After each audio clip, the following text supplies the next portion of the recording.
Hello जी, good morning, Ram Ram, नमस्ते। कैसे हो आप सब? उम्मीद करते हैं आप सभी बहुत बहुत अच्छे होंगे, स्वस्थ होंगे, मस्त होंगे। और स्वागत है आप सभी का एक बार फिर से एक और नए व्लॉग में। आज के व्लॉग की शुरुआत हो रही है सुबह के 7:35-40 हो गए हैं और यहाँ पर बच्चे हो गए हैं तैयार और इनका बैग वगैरह पैक हो गए हैं। और वही बच्चों को जैसे नाश्ता पानी करवाया था। यहाँ पर नाश्ता बना था रसोई में ही, आज ऊपर नहीं बनाया चूल्हे पे।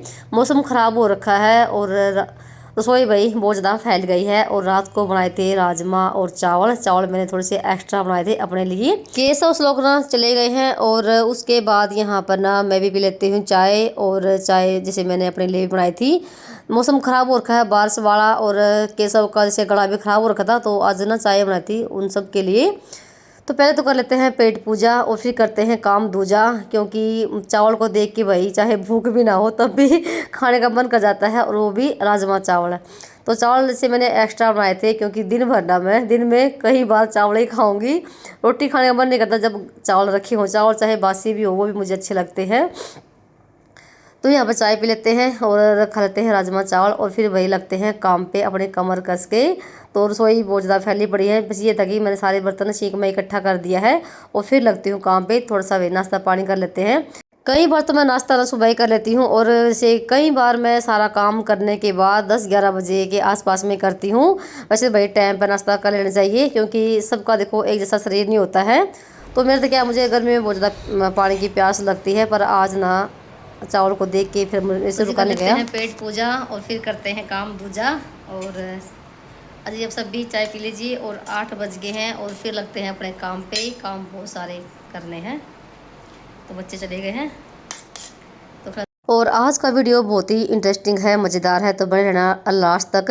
तो सबसे पहले तो यहाँ पर ना सारे बर्तन इकट्ठा कर दिए हैं और पहले तो मैं दूध को छान के रख दूँगी गैस पे। और आज ना दूध आधी किलो कम दिया है, यानी कि 1.5 किलो दूध दिया है और हम जैसे 2 किलो दूध लेकर आते हैं।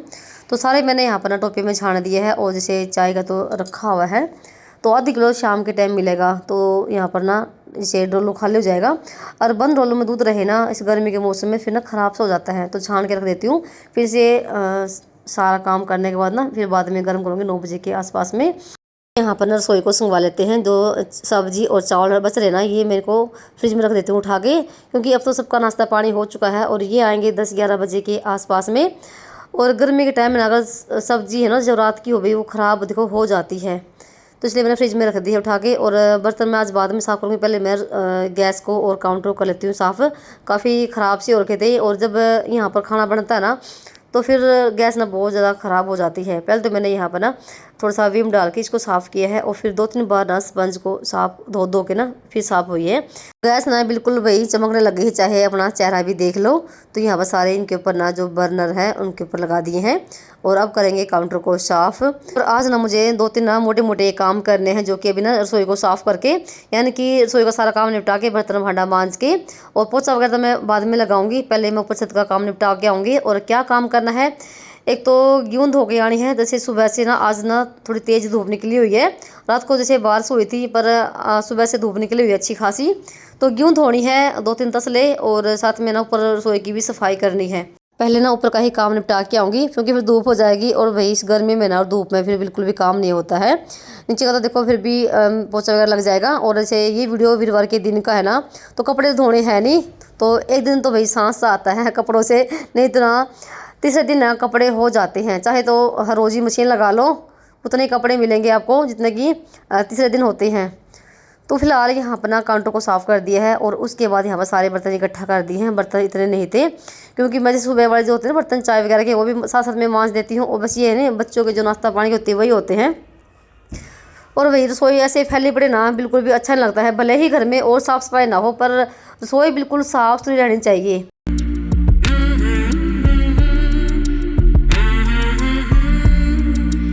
जी यहाँ का तो हो गया है काम फिनिश, तो रसोई बिल्कुल साफ़ सुथरी हो गई है। तो फिर मैंने रसोई में भी पोछा लगा दिया था, तो यहाँ का तो काम निपट गया है कुछ देर के लिए तो। और उसके बाद आ गई थी मैं अंदर वाले कमरे में। तो देख सकते हैं यहाँ पर ना बेड की क्या हालत हो रखी है, चादर कहाँ से कहाँ गई हुई है, कोई तकिए कहाँ पड़े हैं। क्योंकि भाई सुबह जैसे बहुत सारे देखो काम हो जाते हैं, बच्चों को ही कहीं नाश्ता पानी बनाने में काफ़ी टाइम लग जाता है। तो मैं ना 6:30 बजे तक ही करके काम करती हूँ, चाहे कितने भी काम बनो। और फिर उसके बाद तो भाई बच्चों की तैयारी होती है, उनको भी सारा सामान देना पड़ता है, उनको नाश्ता पानी करवाना पड़ता है। तो जितने काम हो पाते हैं तो मैं करती हूँ, और नहीं तो उनके जाने के बाद ही करती हूँ अच्छे तसल्ली से। नहीं तो फिर बीच बीच में मम्मी मेरा ये रह गया वो रह गया, फिर वो चलता है। काम तो देखो अब हमारे कभी ख़त्म होते नहीं है, पर ये कि बच्चों काम बहुत ज़रूरी होता है। सुबह का टाइम पे 1-1.5 घंटा देखो उनमें ही लग जाता है। बेडशीट को अच्छे से झाड़ के कर दिया है बिल्कुल सेट। और यहाँ पर ना जो छोटे वाले पिलो कवर मैं रखती थी ना यहाँ पर, तो वो अब की बार मैंने नहीं रखे हैं, क्योंकि इस चादर पे ना ये अच्छे से लग रहे हैं, इस वजह से तो फिर मैंने उनको हटा दिया है। तो यहाँ का भी कमरा हो गया साफ़, और जो भी सामान पड़ा ना इधर उधर उनको भी उठा देती हूँ। पोछा मैं बाद में लगाऊंगी, क्योंकि अभी मैं ऊपर जाऊंगी, ऊपर क्यों धो के आऊँगी। और भले ही पोछा ना लगाओ, आप जो कमरे में सामान इधर उधर पड़ा है ना उसको आप सेट कर दीजिए, और कमरा बिल्कुल आपका साफ़ सुथरा और व्यवस्थित दिखेगा।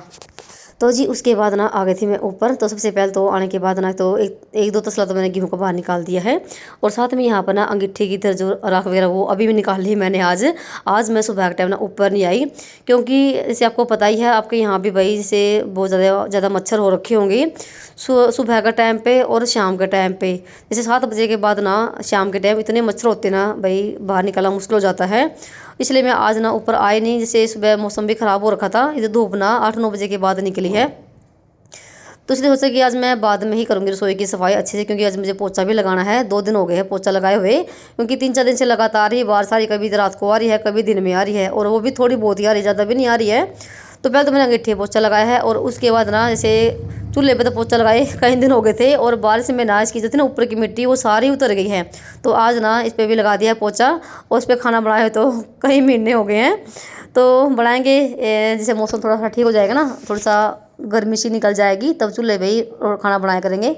और आप सभी प्यारी प्यारी बहनों को ना दिल से धन्यवाद, आप इतने प्यारे प्यारे कमेंट करती हो और इतना सपोर्ट करती हो। तो आपके एक कमेंट से ना मुझे बहुत ज़्यादा मोटिवेशन मिलता है, और आगे वीडियो बनाने का मन भी करता है कि आप मेरी वीडियो कितना पसंद करती हैं। अगर आपको मेरी दिनचर्या, मेरा काम करने का तरीका अगर पसंद है ना, तो प्लीज़ चैनल को भी सब्सक्राइब कर दिया करो। और कई बहनों के कमेंट तो ये आ रखे थे कल वाली वीडियो पे कि आप ना डेली व्लॉग डाला करो। तो जैसे व्लॉग तो मैं वैसे बना लेती हूँ, पर ना उसको एडिट करने में और उसकी वॉइस करने में काफ़ी टाइम लग जाता है, और जैसे तैसे करके मैं एडिट भी कर लेती हूँ, पर ना वॉइस करने का बिल्कुल नहीं टाइम मिल पाता। जैसे कभी कभी जैसे ये भी दिन में घर पे होते हैं, और बच्चे भी जैसे फिर दोपहर तक आ जाते हैं, और मैं वॉइस ना चाहे तो मैं इनके आने से पहले करती हूँ, और चाहे ना शाम के टाइम करती हूँ जब बच्चे ट्यूशन पर चले जाते हैं, नहीं तो वॉइस हो ही नहीं पाती है, फिर तो वीडियो रह जाती है। तो काफ़ी टाइम देखो लगता है, बहुत मेहनत लगती है वीडियो बनाने में, एडिट करने में। घर के काम के साथ ना भाई यूट्यूब का काम करना बहुत ज़्यादा मुश्किल होता है, कोई भी आसान नहीं होता, बहुत मेहनत लगती है। इसलिए भैया आप ना ज़्यादा से ज़्यादा सपोर्ट किया करो। तो चलिए एक आधा कमेंट पढ़ लेते हैं बहनों का, जो बहनों ने जो कुछ पूछा है ना उसके बारे में जवाब देती हूँ। तो इसे कमेंट में भी तो थोड़ा बहुत मैं दे देती हूँ, पर ना वीडियो में अच्छे से समझा पाती हूँ। तो एक बहन ने कहा था कि दीदी आपके बच्चे फ़ोन नहीं चलाते क्या? तो भाई मेरे बच्चे फ़ोन उनको चलाने का टाइम नहीं मिलता, चलाएंगे कब? जैसे 2-2:30 बजे तो स्कूल से आते वो, उनको 2:15 ही बज जाते हैं। जब तक कपड़े वगैरह चेंज करते हैं, रोटी वगैरह खाते हैं, तो उनको 2:30-3 बजे का टाइम हो जाता है, और 3:30 बजे वो ट्यूशन पे जाते हैं, और ट्यूशन से आते हैं वो 5:30 बजे, कभी कभी 6 भी बज जाते हैं। तो फिर थोड़ा बहुत भाई जैसे बच्चे खेलते कूदते भी हैं, और जैसे और भी उनके काम होते हैं, तो देखते हैं क्या हो गया, क्या 10 मिनट 5 मिनट फ़ोन उठा लिया, नहीं तो उनको फ़ोन देखने देती नहीं हूँ। और उसके पापा से तो बहुत ज़्यादा डर लगता है उनको, उसके पापा के पास तो वो बिल्कुल भी फ़ोन नहीं उठाएंगे, और ना ही जिद करते हैं, उनको डर इतना लगता है, और ना ही मैं उनको फ़ोन देती हूँ। क्या हो गया, कभी उनको अभी कुछ काम हो गया ना पढ़ाई के लिए, तो भले ही वो फ़ोन उठा ले, नहीं तो फ़ोन नहीं देखते हैं मेरे बच्चे। वो भी देखो, अगर आपके बच्चे ज़्यादा फ़ोन देखते ना, देखो ये भी हमारी ही कमी है, उनको भी डांटना चाहिए। एक दिन रोएंगे पीटेंगे तो भाई दूसरा दिन तो वो समझ ही जाएंगे। तो भाई बच्चों को फ़ोन देना भी गलत बात है, अगर उनको कुछ ज़रूरी काम है तो भले ही। तो चलिए भाई यहाँ पर आपका कमेंट पढ़ते पढ़ते ना मैं ऊपर ना गेहूँ भी धो के आ गई थी, और मुझे ना 1 घंटा सारा लग गया ऊपर ही काम निपटाने में। और मेरी भाई हो रखी थी हालत बहुत ज़्यादा ख़राब, गर्मी बहुत ज़्यादा हो रखी थी, धूप ना बहुत ही कड़ाके की निकल आई थी। और जैसे ही ना आधा पौना घंटा हो ना गेहूँ धोने के बाद, तो वैसे ही भाई मौसम ना फिर से ख़राब हो गया था, एकदम से बादल हो रखे थे, और मुझे डर इतना हो गया था कि कहीं भैया बिना गिल्ले गेहूँ को उठा के कहाँ रखूँगी। तो भी देखते हैं क्या कुछ होगा। और फिलहाल नीचे आने के बाद ना जैसे मेरा पोछा रह गया था, और पोछा लगी थी लगाने के लिए फटाफट से, और पसीने में ना मेरे कपड़े बिल्कुल गिल्ले हो रखे हैं, और भी साथ में दूध भी गर्म किया है नीचे आने के बाद। तो ये है कि 10 बजे तक ना मेरा सारा काम निपट जाता है, चाहे बीच में एक आधा काम एक्स्ट्रा करना पड़ जाए तब भी ना 10 साढ़े 10 बजे तक मेरा सारा काम निपट जाता है। कल वाली वीडियो पे ना एक बहन का और कमेंट था, तो वो काफ़ी परेशान हो रखी थी। तो उस बहन का कमेंट था, तो काफ़ी बड़ा लंबा कमेंट है, तो थोड़ा सा मैं ऐसे मोटा मोटा ही बता रही हूँ आपको। तो उस बहन ने कमेंट कर रखा था कि उसके हस्बैंड और 3 भाई हैं और 2 उसकी ननदें हैं। तो जो उस बहन है ना, वो बहन है, उस बहन को और उसके हस्बैंड को उसकी ननद बिल्कुल भी पसंद नहीं करती हैं। जैसे 2 भाई को तो बिल्कुल पसंद करेंगी और उसको नहीं करती है, जिसमें कि वो उनका बहुत ज़्यादा आदर सम्मान करती है, पर वो उसकी जो ननद है ना उनको बिल्कुल भी पसंद नहीं करती है। उनकी पीठ पीछे बुराई करती है, उनके मुँह पे तो कुछ और पीछे कुछ। तो भाई क्या टेंशन करे भाई, सबकी घर घर की कहानी हो रखी है, कोई भी भला नहीं है। ननदे भी ना किस्मत वालों को ही मिलती है, और ये गलत बात है जो इतना भेदभाव करती है।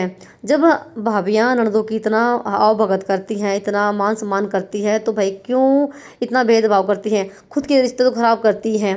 और जो उनके जो बाकी जो उसके देवर जेठ है ना, उनमें भी थोड़ा फूट डाल के जाती है, वो उनमें भी कड़वाहट भर जाती हैं। तो देखो सारी उम्र देखो माँ बाप नहीं रहते। तो जी सारा काम हो गया है, और ऊपर से हो गया मौसम ख़राब, बाहर जैसा मौसम हो रहा है, और अगर बारिश आ गई ना तो बड़ा ही मुश्किल हो जाएगा गेहूँ को अंदर उठाना, क्योंकि गिल्ली है। और 2 दिन हो गए रात को बारिश आ रही थी, कल शाम के टाइम भी आई थी, और फिर से मौसम ख़राब हो गया। तो सारा काम हो गया है, 10:15 बजे का टाइम हो गया है। और आपको मैं अभी एक चीज़ और दिखाऊँगी, और फिर मुझे आलू की चटनी बनानी है। ये रिश्ते ना एक तरफ से नहीं चलते, ये दोनों तरफ से ही अगर अच्छे चलाओगे ना तभी चलते हैं, क्योंकि ननद भाभी का रिश्ता बहुत ज़्यादा नाजुक होता है। उन लड़कियों को ना ये घमंड होता है कि हमारे तो माँ बाप बैठे हैं, माँ बाप ना किसी की सारी उम्र नहीं रहती, उनके बाद ना भाई भाभी ही काम आते हैं। पता नहीं क्यों इतना भेदभाव करती हैं। 2 तो अच्छे लगेंगे, एक अच्छा लगता, अगर 4 हैं तो 2 अच्छे लगेंगे, 2 में बुराई नज़र आएगी, अगर 2 हैं तो एक अच्छा लगेगा, एक अच्छा लगेगा। तो भाई सबका ही बुरा हाल है, सबके यहाँ ऐसा है, मैं ज़्यादा कुछ नहीं कह सकती भाई, सबका ही यही हाल है। अगर वो आपकी पीठ पीछे बुराई करती है ना और आपको बिल्कुल पसंद नहीं करती वो, तो उनको ना उतनी ही इज्जत दें जितने कि वो उसके लायक है, बस यही इलाज है। उनसे बस थोड़ा सा किनारा ही कर लीजिए उन रिश्तों से। तो यहाँ पर आपसे बात करते करते ना मैंने यहाँ पर ना हरी मिर्च की कूट के और लहसुन और नमक, और मैंने इसमें आलू की चटनी बनाई है, क्योंकि आलू चटनी ना बहुत ज़्यादा भी मस्त वाली बनती है। और उस लोग ना बोल के गया था मम्मी जब हम स्कूल से आए ना तो हमारे लिए आलू की चटनी बना के रखना। तो मैंने फिर ना मुझे भी भूख सी लगी हुई थी, फिर मैंने भी ना रोटी पे ना रख के आलू की चटनी और खाई है। तो भाई कभी बना के देखना, आलू की चटनी बहुत ज़्यादा मस्त वाली बनती है। हमारे हरियाणा वाले तो भाई ज़रूर खाते होंगे आलू की चटनी। तो चलिए यहाँ पर आपको मैं दिखाती हूँ सूट, जिसके बारे में मैंने कहा था कि आपको कुछ दिखाना है। तो अभी ना 2-3 दिन पहले यानी कि मंगलवार के दिन हम गए थे असंध। तो यहीं पर पास में शहर लगता है असंध, जो भी आसपास के होंगे उनको पता है। तो असंध शहर है, यहाँ से ना 15-16 किलोमीटर दूरी पे ही है, और वहाँ पर सेल लगी हुई है, शोरूम है शिव शक्ति टैक्स। तो जैसे ना जो 1200-1300 के सूट है ना, वो 500 रुपये में सूट मिल रहे हैं। तो ये मैं 3 सूट लेकर आई थी, और भाई बहुत ही बड़े वाले सूट हैं, अभी मैं आपको बिल्कुल पास से दिखाऊंगी। ये तो येलो सा कलर है, जैसे हल्दी सा कलर होता है ना वो है, और एक ये घिया सा कलर है। तो ये तो 2 सूट तो थोड़े से हैं महंगे वाले, ये तो जैसे बगैर सेल के हैं, और सेल का तो मैं एक ही लेकर आई थी। सेल में भी सूट ना भी इतने बड़े वाले थे ना, जैसे कि जो सूट ना 1500 के मिलते हैं, 1200 सूट मिलते हैं दुकानों पे, वो ना 500 सूट थे उसमें। जैसे ऑर्गेन्जा के भी थे, सूती भी थे, कई तरह का जो कपड़ा था ना उस तरह के थे। तो उसमें से मैं तो एक ही सूट लेकर आई हूँ। देखो यहाँ पर सूट कितना प्यारा है ना, ये आपको मैं इसका रेट भी बताऊंगी, अभी पास से भी दिखाती हूँ इनको सूटों को मैं। तो इनकी चुन्नी बहुत ही मतलब कि बढ़िया वाली है, बिल्कुल ये कि आराम से ओढ़ सकते हैं, सिर पर भी रह सकती है। और इसकी सलवार के कपड़े पे ना पक्की कढ़ाई है, डिजाइन है। और एक सूट ये है 490 रुपये का, ये है सेल का सूट, मतलब कि सेल लगी हुई है। जैसे जो ना महंगे सूट है वो इस दाम में निकाल रहे हैं 500 रुपये के। तो दे सकते हैं सूट, ये मार्केट में कम से कम ना भी 800-900 रुपये का सूट है। और जैसे ये लेकर आई थी मैं 490 रुपये का, और ये 5 मीटर है अलावर सूट है ये।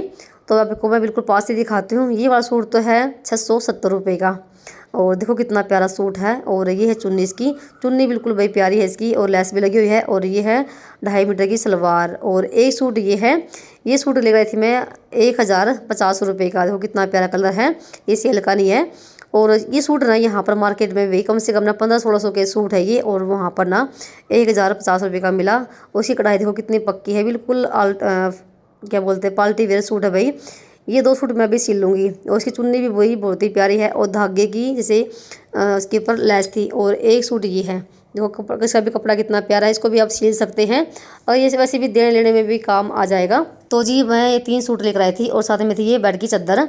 और अगर आप ना असंध के आसपास में रहते हो ना तो भी आप ना ला सकते हैं। स्पेदम रोड पे वो दुकान है और वहाँ पर सारा सामान मिल जाता है, लेडीज़ का भी, बच्चों का भी, पैंट वगैरह भी, जो भी लेते हो ना ले सकते हो।